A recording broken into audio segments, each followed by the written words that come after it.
ofício e fala-se então das responsabilidades do cargo. Cabe ao ministro que está fazendo a ordenação prestar esses esclarecimentos. E aí são feitas algumas perguntas. A primeira pergunta é: credes nas Escrituras do Velho e do Novo Testamento como palavra de Deus, única e infalível regra de fé e prática? Essa pergunta é feita. E espera-se, então, uma resposta afirmativa. E quando essa resposta afirmativa é dada, ela passou a ser uma promessa, um voto. Passou a ser normativa na vida daquela pessoa que está fazendo essa promessa perante várias testemunhas e na presença de Deus. Segunda pergunta: recebeis e adotais sinceramente, vejam a ênfase para o sinceramente, a confissão de fé e os catecismos desta igreja como fiel exposição do sistema de doutrina ensinado nas Santas Escrituras? Note que não é pedida lealdade à confissão de fé como se fossem substitutas das Escrituras. Não, mas se há uma compreensão de que, sinceramente, os nossos símbolos de fé, confissão de fé e catecismos, representam uma exposição fiel, honesta, daquilo que as Escrituras ensinam. E a terceira pergunta: sustentais e aprovais o governo e a disciplina da Igreja Presbiteriana do Brasil? Temos depois mais uma outra pergunta: aceitais o ofício? E a última: prometeis a promoção da paz, da unidade, da edificação e da pureza da Igreja? Então são 5 áreas, bem específicas, onde na ordenação são feitos votos, promessas de que essas questões são acatadas, são aceitas. Para completar a cerimônia, o oficiante então vira-se aos membros e diz: reconheceis, recebeis, prometeis honra, animação e obediência. E então o encerramento da cerimônia é feito com oração e com uma exortação. O ponto que eu estou querendo firmar é que esses votos são votos solenes feitos na presença de Deus. E um dos grandes problemas que nós temos em nossas igrejas hoje é que ou eles foram feitos, às vezes, levianamente, ou eles foram feitos ignorantemente, sem a consciência do que se estava votando, do que se estava prometendo.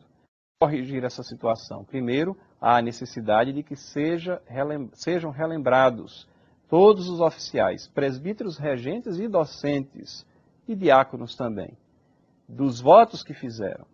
Não pode ser admitida um ensino dentro da igreja, uma prática que seja contrária a exatamente aqueles documentos que foram colocados ali como sendo aceitação, como sendo exposição fiel daquilo que as Escrituras têm e contêm para a nossa prática, para a nossa fé e para a nossa prática. Nós temos que dar, então, importância ao processo de seleção. Como escolher o presbítero? Temos que dar uma importância grande ao processo de seleção e, no nosso caso, esse processo envolve eleição. Temos que dar importância aos votos proferidos na ordenação. E temos que estar atentos às dissonâncias do ensino que se propaga em nossas igrejas quando entra em contradição exatamente com os símbolos de fé. E nós poderíamos dar inúmeros exemplos nos nossos dias, por exemplo, a questão da singularidade, da suficiência das Escrituras, quando a confissão de fé é muito clara que as Escrituras representam a forma singular, única de comunicação que Deus tem conosco, de verdades objetivas, de proposições definidas, e ela não abre portas nem janelas para a existência de novas revelações, para visões normativas. Mas hoje há uma ideia de que você tem essa normatividade nos seus contatos com Deus de tal forma que a Escritura vai ser esquecida a um segundo plano. Isso é uma quebra dos votos de ordenação. Às vezes a visão da soberania de Deus é inconsequente nas nossas igrejas. Às vezes nós enraizamos decretos dele no conhecimento, em vez do contrário, como a própria confissão de fé coloca, que o conhecimento dele, ele existe porque ele decreta, porque ele tem o controle de todas as coisas.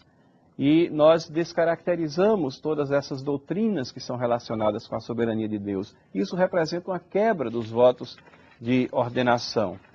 E um outro e último exemplo, para nós encerrarmos, a questão da própria historicidade de Adão.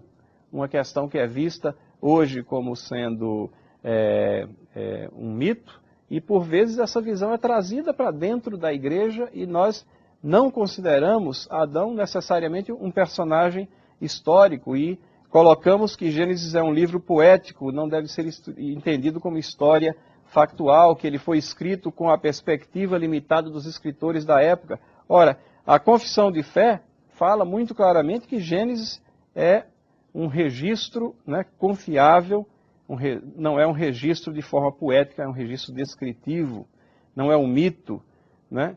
E no capítulo, por exemplo, no capítulo 4 da nossa confissão de fé, seção 2ª, diz: Deus criou o homem, macho e fêmea, com almas racionais e imortais. E no capítulo 6 fala de Adão como sendo o tronco da humanidade, de formas muito claras. Então, quando nós temos uma outra visão, e muitos têm uma visão diferenciada disso, nós estamos descumprindo e quebrando os nossos votos de ordenação. Então, a nossa intenção é que estejamos sintonizados com a importância de todo esse processo de seleção. Como escolher o presbítero, que culmina com ordenação e com votos tão solenes que devem ser obedecidos.